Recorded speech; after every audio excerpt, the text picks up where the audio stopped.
I would be willing to bet that I'm the dumbest guy in the room because I couldn't get through school. I struggled with school. But what I knew at a very early age was that I loved money and I loved business and I loved this entrepreneurial thing. And I was raised to be an entrepreneur. And what I've been really passionate about ever since, and I've never spoken about this ever until now. So this is the first time anyone's ever heard it, except my wife 3 days ago, because she said, "What are you talking about?" And I told her, is that I think we miss an opportunity to find these kids who have the entrepreneurial traits and to groom them or show them that being an entrepreneur is actually a cool thing. It's not something that is a bad thing and is vilified, which is what happens in a lot of society.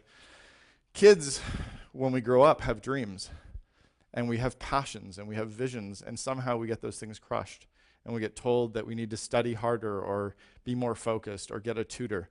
And my parents got me a tutor in French, and I still suck in French. 2 years ago, I was the highest rated lecturer at MIT's Entrepreneurial Master's Program, and it was a speaking event in front of groups of entrepreneurs from around the world.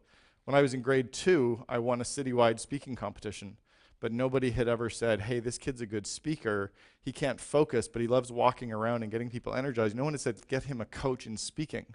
They said, "Get me a tutor in what I suck at."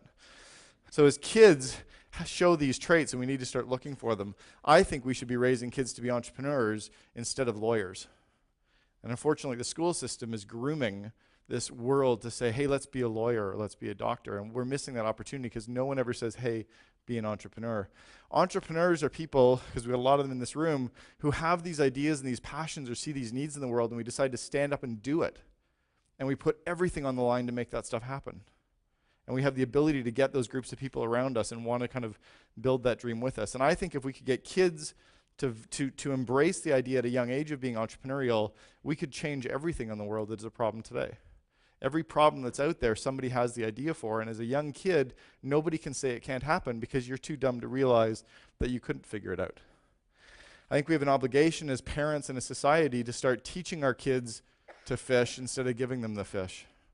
The old parable, if you give a man a fish, you feed him for a day. If you teach a man a fish, you feed him for a lifetime. If we can teach our kids to become entrepreneurial, the ones that show those traits to be, like we teach the ones who have science gifts to go on in science, what about if we saw the ones who had entrepreneurial traits and taught them to be entrepreneurs? We could actually have all these kids sprouting businesses instead of waiting for government handouts. What we do is we sit and we teach our kids all the things they shouldn't do. Don't hit, don't bite, don't swear. Right now, we teach our kids to go after really good jobs. You know, and the school system teaches them to go after things like being a doctor and being a lawyer and being an accountant and a dentist and a teacher and a pilot. And the media says that it's really cool if we could go out and be a model or a singer or a sports hero like Luongo Crosby. Our MBA programs do not teach kids to be entrepreneurs. The reason that I avoided an MBA program, other than the fact that I couldn't get into any because I had a 61% average out of high school and then 61% average at the only school in Canada that accepted me, Carleton. But our MBA programs don't teach kids to be entrepreneurs. They teach them to go work in corporations. So who's starting these companies? It's these random few people. Even in popular literature, the only book I've ever found, and this should be on all of your reading lists, the only book I've ever found that makes the entrepreneur into the hero is Atlas Shrugged. Everything else in the world tends to look at entrepreneurs and say that we're bad people. I look at even my family. Both my grandfathers were entrepreneurs. My dad was an entrepreneur. Both my brother and sister and I, all three of us own companies as well. And we all decided to start these things because it's really the only place we fit. We didn't fit in the normal work. We couldn't work for somebody else because we're too stubborn and we have all these other traits. But kids could be entrepreneurs as well. I'm a big part of a couple organizations globally called the Entrepreneurs Organization and the Young Presidents Organization. I just came back from speaking in Barcelona at the YPO Global Conference. And everyone that I met over there who was an entrepreneur struggled with school. I have 18 out of the 19 signs of attention deficit disorder diagnosed, so this thing right here is freaking me out. It's probably why I'm a little bit panicked right now, is other than all the caffeine that I've had and the sugar, but like this is like really creepy for an entrepreneur. Attention deficit disorder, bipolar disorder. Do you know that bipolar disorder is nicknamed the CEO disease? Ted Turner's got it, Steve Jobs has it. All three of the founders of Netscape had it. Like I go on and on. The kids, you can see these signs in kids, and what we're doing is we're giving them Ritalin and saying, don't be an entrepreneurial type, fit into this other system and try to become a student. Sorry, entrepreneurs aren't students. We fast track, we figure out the game. I stole essays, I cheated on exams, I hired kids to do my accounting assignments in university for 13 consecutive assignments. But like as an entrepreneur, you don't do accounting, you hire accountants. So I just figured that out earlier. At least I can admit I cheated in university. Most of you won't. I'm also quoted, weirdly, and I've told the person who wrote the textbook, I'm now quoted in that exact same university textbook in every Canadian university and college studies in managerial accounting. I'm chapter 8. I open up chapter 8 talking about budgeting.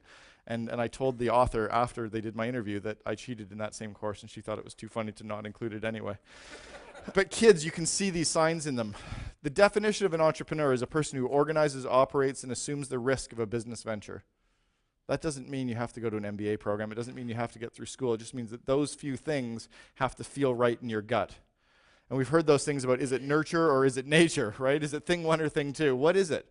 Well, I don't think it's either. I think it can be both. I was groomed as an entrepreneur. When I was growing up as a young kid, I had no choice because I was taught at a very early young age, when my dad realized I wasn't going to fit into everything else that was being taught to me in school, that he could teach me to figure out business at an early age. He groomed us, the three of us, to hate the thought of having a job and to love the fact of creating companies that we could employ other people. My first little business venture, I was 7 years old. I was in Winnipeg, and I was lying in my bedroom with one of those long extension cords, and I was calling all of the dry cleaners in Winnipeg to find out how much would the dry cleaners pay me for coat hangers. And my mom came into the room, and she said, where are you going to get the coat hangers to sell to the dry cleaners?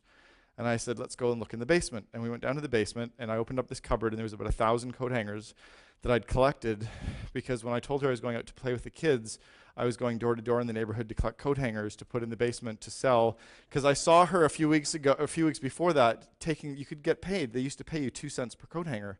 So I was just like, well, there's all kinds of coat hangers, and so I'll just go get them. And I knew she wouldn't want me to go get them, so I just did it anyway. But I learned that you could actually negotiate with people. This one person offered me 3 cents, and I got him up to 3.5. I even knew at a 7-year-old age that I could actually get a fractional % of a cent, and people would pay that because it multiplied up. At 7 years old, I figured out I got 3.5 cents for 1,000 coat hangers. I sold license plate protectors door to door. My dad actually made me go find someone who would sell me these things at wholesale, and at 9 years old, I walked around in the city of Sudbury selling license plate protectors door to door to houses. And I remember this one customer who so vividly, because I also did some other stuff with these clients. I sold newspapers, and he wouldn't buy a newspaper from me ever, but I was convinced I was going to get him to buy a license plate protector. And he's like, well, we don't need one. And I said, but you've got 2 cars.